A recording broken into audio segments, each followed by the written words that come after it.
కల్పనకై నిరుపేదల ఇళ్ల స్థలాల కొరకు పోరాడుతున్న పోరాటాల నాయకుడు, స్నేహశీలి సౌమ్యుడు, రైతు బిడ్డ, కార్మిక నాయకుడు మన కామ్రేడ్ సి జాఫర్ గారి కంకి కొడవలి గుర్తుకే మన ఓటు. రండి, కదలి రండి, తరలి రండి ఓటర్ మహాశయులారా. మీ అమూల్యమైన ఓటును సిపిఐ పార్టీ గుర్తు అయిన కంకి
అనంతపురము పుర ప్రముఖులకు, ఓటర్ మహాశయులకు విజ్ఞప్తి. ఇప్పుడు 2024 ఈ సార్వత్రిక ఎన్నికలకు సంబంధించి అసెంబ్లీ పార్లమెంటుకు పోటీ చేస్తున్న పార్లమెంట్ అభ్యర్థి పాలమల్లి గారి హస్తం గుర్తుకు ఓటేయమని, అనంతపురం అర్బన్ క్యాండిడేట్గా సిపిఐ అభ్యర్థిగా పోటీ చేస్తున్న నాకు కంకి కొడవలి గుర్తుపైన ఓటు వేసి గెలిపించాలని చెప్పి హృదయపూర్వకంగా విజ్ఞప్తి చేస్తూ ఉన్నాం. 5 సంవత్సరాల కాలంలో జగన్మోహన్ రెడ్డి వైసీపీ అరాచకమైనటువంటి పాలన, ఈ విధ్వంసకరమైన పాలన అంతా కూడా మరి వారి దిగిపోవాలి, వాళ్ళు ఓడించాలి.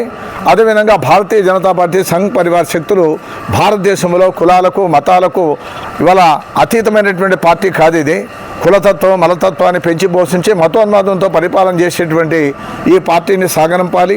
ఆ పార్టీతో ఏ రకంగా జతకడతారో మాకు అర్థం కావడంలో చంద్రబాబు నాయుడు, పవన్ కళ్యాణ్ గారు ఈ రాష్ట్రానికి ఒక్కటి కూడా పరిష్కారం కాలే. అనంతపురం సెంట్రల్ యూనివర్సిటీ తీసుకొని వస్తామన్నారు, ఎక్కడ కూడా తీసుకొని రాలేదు. బెల్ తీసుకొని వస్తాం, బెల్ కంపెనీ కూడా రాలేదు. అమరావతి రాజధానికి సంబంధించి సంవత్సరం పాటు వాళ్ళంతా కూడా ఉద్యమం నడిపినా కూడా ఇవాళ పిడికడి బట్టి ఇవాళ చెమ్ము నీరు ఇచ్చినటువంటి నరేంద్ర మోడీ, అదేవిధంగా విశాఖ ప్రైవేటీకరణ పూనుకుంటా ఉన్నారు. ఒక్క మాట కూడా మాట్లాడలేనటువంటి జగన్మోహన్ రెడ్డి, చంద్రబాబు నాయుడు ఈ రాష్ట్రానికి అవసరమా అని అంటా ఉన్నా. అందుకని వీరిని ఓడించాలి. ఇవాళ ఇండియా కూటమి రాహుల్ గాంధీ ప్రైమ్ మినిస్టర్ కావాలనుకుంటా ఉన్నారు. ఒక సెక్యులర్ పార్టీ, కులాలకు మతాలకు అతీతంగా అందరూ కూడా సార్వభౌమత్వాన్ని కాపాడాలని చెప్పి, భారతదేశం యొక్క కాన్స్టిట్యూషన్ కాపాడాలని, డాక్టర్ బిఆర్ అంబేద్కర్ యొక్క రాజ్యాంగాన్ని కూడా కాపాడుకోవాల్సినటువంటి అవసరం, ఆవశ్యకత ఉందని చెప్పి నేను మనవి చేస్తా ఉన్నా. అందుకే కాంగ్రెస్ పార్టీని గెలిపించాలి. అభ్యర్థి పాలమల్లి గారి హస్తం గుర్తుకు ఓటు వేయాలి. కాంగ్రెస్ పార్టీతో అలయన్స్ ఉన్న ఇండియా కూటమి అభ్యర్థిగా జాఫర్గా నేను ఇక్కడ అనంతపురం కంకి కొడవలి గుర్తుపైన పోటీ చేస్తూ ఉన్నాను. కంకి కొడవలి గుర్తుకు ఓటు వేసి మీ పవిత్రమైనటువంటి ఓటును మాకు వేయించి గెలిపించాలని చెప్పి ప్రార్థన.